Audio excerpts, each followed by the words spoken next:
2016 has officially come and gone, and whilst there were some very good films released over the last 12 months, there were also some very bad ones. So in the spirit of optimism and jolliness that comes with entering yet another depressing 12 months of our insignificant lives, what better way to start this new year than with a giant big moan and bitch about some of the worst of last year's films.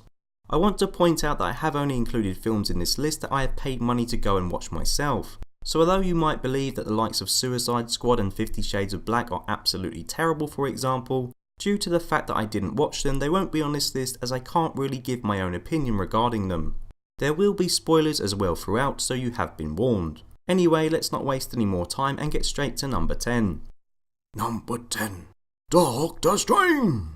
Okay, before the Marvel fanboys get their knickers in a twist and tell me to go kill myself, I want to state that I don't actually believe this film is terrible. Instead, I describe it as extremely mediocre. Doctor Strange is the 14th film in the Marvel Cinematic Universe, and is probably one of the most stale and formulaic out of all of those movies. Yes, it does have some cool out there visuals and Inception stylized battles, but they can't paper over what is ultimately a predictable and boring origin story. The character of Doctor Strange himself just isn't an interesting or likeable character. He's a bit cocky like Tony Stark, but completely lacks his quirky personality. Well, actually he lacks a personality altogether. The film's villain, like all Marvel movie villains, is bloody awful and of course dies towards the end of the story. I also found the humour to be lacking throughout. I know that most Marvel films have quite a silly sense of humour, which I admit isn't really my thing, but I often find myself laughing at least a few times through their movies. However, in Doctor Strange I found that the jokes just didn't land at all. We've seen over the last couple of years with the likes of Guardians of the Galaxy and Ant-Man that Marvel can do something different when it comes to superhero origin films. Unfortunately, Doctor Strange felt incredibly by the numbers and rather dull. Number 9. The Jungle Book. I've never fallen asleep in the cinema watching a film before, until I watched Disney's remake of The Jungle Book. It's hard to pinpoint exactly why I didn't like this film. I mean, the voice acting was pretty good and the plot wasn't half bad. However, the film just felt devoid of any real soul. The fact that the end credits feature a message stating filmed entirely in Los Angeles kind of illustrates my point. Whilst the CGI used throughout for the most part was okay, I never really felt like I was in the jungle. There were way too many scenes of Mowgli walking towards the screen with another animated character by his side that had obviously been filmed on a green screen that my eyes couldn't help but notice, which completely took me out of the movie. In addition, the songs featured in the film felt completely out of place. There were only 2 included, The Bare Necessities and I Wanna Be Like You, and they felt half-assed and thrown in just to appease Disney fans. The Jungle Book just felt like yet another needless cash grab from the Big D. Number 8. XMen Apocalypse. I loved X-Men First Class upon initial release, and it remains to this day one of my favourite superhero films alongside The Dark Knight, The Winter Soldier and Spider-Man 2. I found its sequel, Days of Future Past, to be a bit overhyped but still to be enjoyable. X-Men Apocalypse, however, is a complete disaster. If Michael Bay directed an X-Men film, it would end up resembling something like this awful entry. Oscar Isaacs is completely wasted as Apocalypse, a villain who wants to destroy Earth because, well, why not? His constant monologues are incredibly cringy, and his whispery delivery of nearly every single word that he utters is profusely annoying. You are all my children. Oh please, just shut up.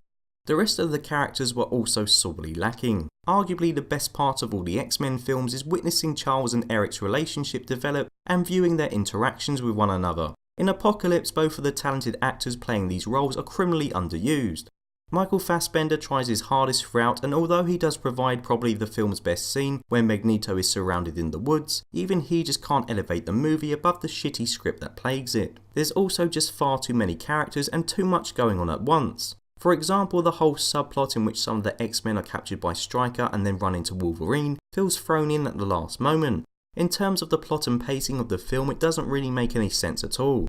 I called Doctor Strange by the numbers earlier, and X-Men Apocalypse suffers from the same fate. The evil supervillain wanting to destroy the world scenario has been done better countless times before, and Apocalypse, unlike the 2 films that preceded it, offers nothing original or compelling. Number 7. Passengers. Number 6. Rogue One. Right, I'm going to cheat a bit with these 2 because I have already made videos regarding my thoughts about the both of them, which you can view by clicking on the links below. I don't really feel that there's much point in me repeating myself, especially if you've already watched said videos. So let's just move on to number 5. Number 5. 999. Okay, just take a minute and look at the cast of 999. I'm sure I'd be hard pressed to find someone who isn't impressed with all these names. Sadly, having a talented group of actors and actresses doesn't really count for anything if the film itself is bad, and bad 999 is. The film does get off to a decent start with a well shot and stylish bank heist taking place, but after half an hour or so the film has trouble deciding exactly what it is it wants to be. The ensemble cast soon becomes a major hindrance as 999 jumps back and forth between countless characters and their families and turns into a rather confused mess. Characters die constantly throughout the movie, but there's so many of them, it's not only hard to give a shit about their passing, it's also hard to tell what the hell is exactly going on. 999 had the potential to be something great, but ended up being a massive disappointment. Number 4. Ride Along 2. So for some reason my girlfriend thought it would be a good idea to watch Ride Along 2 at the beginning of last year. It was not. I can't actually remember anything about this film apart from the fact that it was completely unfunny, as I spent the majority of the time whilst it was on daydreaming. So yeah, I guess that's it really. Don't watch this film. Moving on. Number 3. Batman vs. the Superman. Whilst I can't really remember much at all about the last movie, unfortunately I can remember most of this 2.5 hour bore fest. The titular conflict between Batman and Superman has no real reason to take place. It feels forced and contrived, with both characters' reasoning feeling incredibly stupid. Speaking of stupid, the fight between them ends because their mums both have the same first name. Yeah, that really happens. Add the fact that Doomsday looks and acts like Abomination's retarded brother, Jesse Eisenberg is a terrible Lex Luthor, and all the ridiculously bad cameos and nods to other Justice League characters, and you end up with a film that is just painful to watch. Oh, and Batman now kills people and pretty much blows up an entire district shooting down criminals in his Batmobile, even though the whole reason he wants to fight Superman is because he destroyed a city doing his thing, which is kind of hypocritical if you ask me. But anyway, let's not go into it as there's so much wrong with this film that I could talk about it for hours. For a film that drags on for over 150 minutes, there's also an incredibly little amount of action that takes place. I mean, the only real altercation that takes place in the first hour is a fight that happens in Batman's dream, which is actually more interesting than the title fight between Bats and Supes that happens just before the film's conclusion. It really is a bad film on all levels. At least Wonder Woman was pretty good in it though. Number 2. Nerve. They say hate is a strong word. Well, I absolutely hated this movie. The film's main concept, which is centred on annoying, unlikable teenagers doing dares over the internet for money, is not only incredibly stupid, but also portrayed throughout the movie as incredibly boring.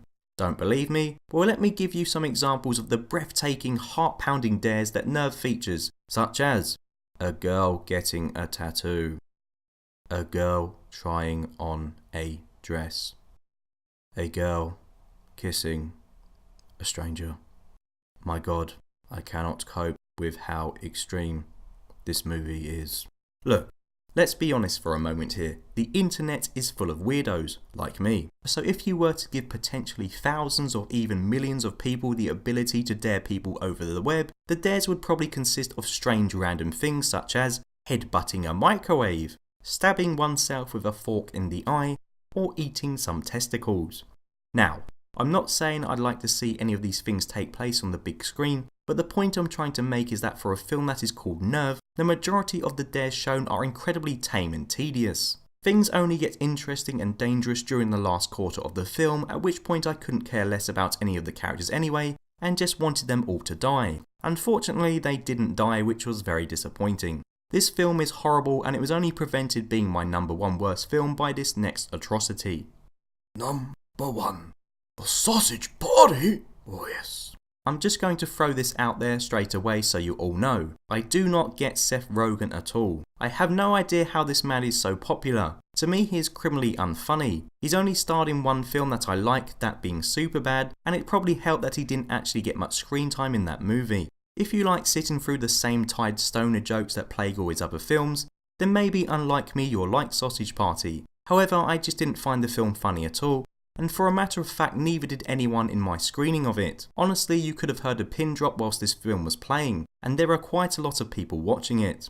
I don't know if maybe it's a cultural thing and I'm just not getting this film because I'm British, and perhaps the humour just doesn't translate well, but I genuinely think this film is terrible. For a film that describes itself as a comedy, there's hardly any actual jokes in it at all. Instead, the writers just seem to think that swearing is hilarious and use it as a substitute for actual jokes.